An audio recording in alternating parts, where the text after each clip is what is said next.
ভেঙে পড়বে, চোখটা লাল হয়ে যাবে, গোটা বাড়ি আত্মীয় দ্বীপ ভরপুর হয়ে যাবে, কিন্তু কেউ আমাকে আর ডাকবে না রে। টেনে হেঁচড়ে কবরের দিকে নিয়ে চলে যাবে, গোসলখানা হয়ে যাবে। সেলাইওয়ালা কাপড় চোপড়গুলো কেচে দিয়ে কেটে কেটে সেলাইবিহীন কাপড় পরায়া চকলেটের মতো বানায় নেবে। কবরে শোয়া দিবি, বাঁশ চাপা দিবি, মাটি চাপা দেবে। 24 ঘন্টা যাবে না, মাথার চুলগুলো খসে খসে পড়বে।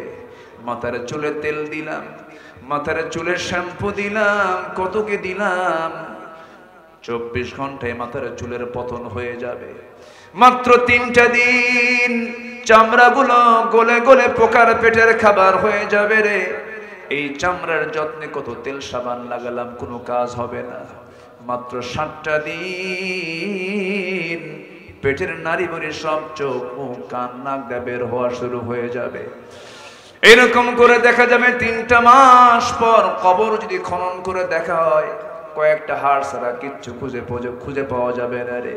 সে অন্তিম মুহূর্ত যখন চলে আসবে, আল্লাহ জবানে জারি করে দিও লা ইলাহা ইল্লাল্লাহু মুহাম্মাদুর রাসূলুল্লাহ।